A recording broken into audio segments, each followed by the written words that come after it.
Hey, Cam, Tyler King with the Denver Gazette. You and Carter and Shiloh as well this season have been coming up and fitting the runs a lot. But when you see Travis do that on the final play of the game on Saturday, what was that like? And just how much have you been working with some of the corners about trying to force fumbles and fitting runs like that? That's Travis. That's who he is. I mean, it's nothing I have to work on. I don't got to work on nothing with this guy, man. This guy go out and handle his business. So it ain't nothing to do with me. That's all of them, man. That's on Travis. That's who he is. McKinney as well. I mean, them guys like to tackle their physical corner. So, nah, it ain't nothing to me. That's all them. Taylor Sadesky, Sports Illustrated. There's a level to your game that just cannot be taught. How have you developed such a high IQ in this game of football? Me growing up, I always played a pound up in like Little League, so I was always the smallest, but I played middle linebacker. So I kind of figured out how to maneuver my way through the box and just play to my advantages. So it's just me growing up. I always been in the box and just been a smaller guy.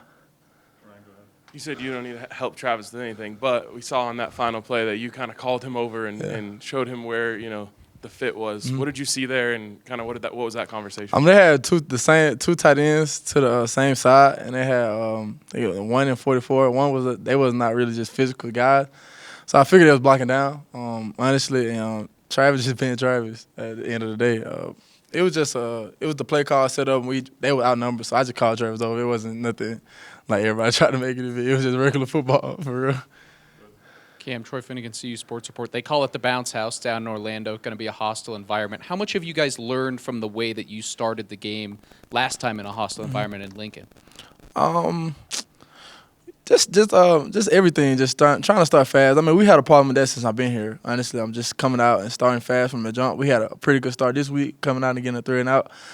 So it's something you just gotta work as, and we just trying to find different ways to start fast. Like when we come to practice, we just make sure we're ready to go practice. Like soon we hit the field, nobody's fiddling around with their helmet, shoulder pad. Like we just trying to start fast, and it comes. It's kind of like we want to make the game dramatic. If we've been honest, like we kind of want all the games to go viral at this point. So that's how it is. But we just been working on everything. Hey, Cam, just facing KJ Jefferson, another mobile QB this weekend, and what's your message to the team, just having to deal with another mobile quarterback? I'm just tackling him hard and early. KJ is great on his legs, great with his legs, a lot of running we finna get. So just make sure everybody doing their jobs and get to the quarterback, and we get to him, make sure tackles on him. He's a big old guy. Hey, Cam, Brian Howell for Boulder Daily Camera. The other night you had 5 tackles the first 7 plays. That's Baylor. crazy. You finished with 13. You've been kind of setting the tone early in games. So, do you kind of take that upon yourself as a leader that you want to set that tone, right from the start? I feel like that's the team motto. I mean, it could be anybody went 5 on the first 7.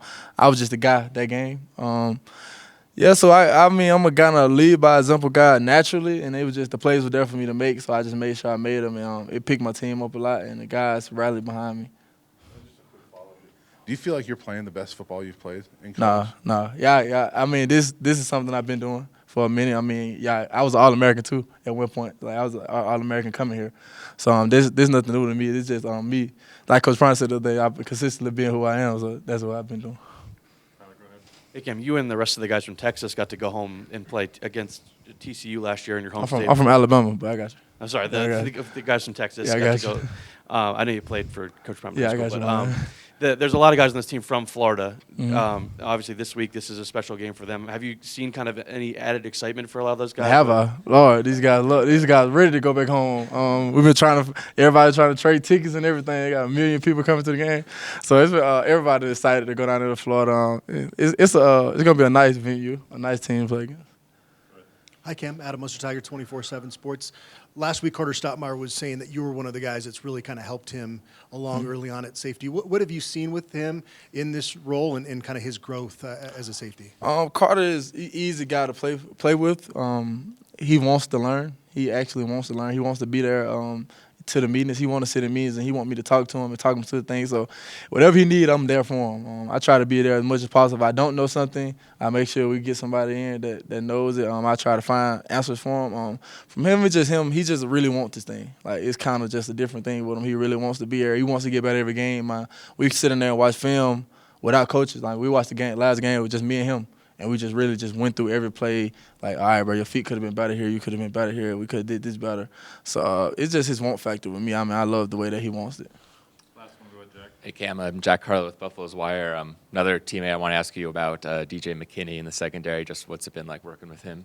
DJ is a freak. I'm 6'2". He can tie his shoelaces standing up. He's the guy you look at him like, dang, bro, I couldn't be 6'2". But DJ is a cool guy, cool kid, hardworking, coming to practice and work his butt off. He's growing into be one of the top corners in the country coming up. Good. Appreciate y'all.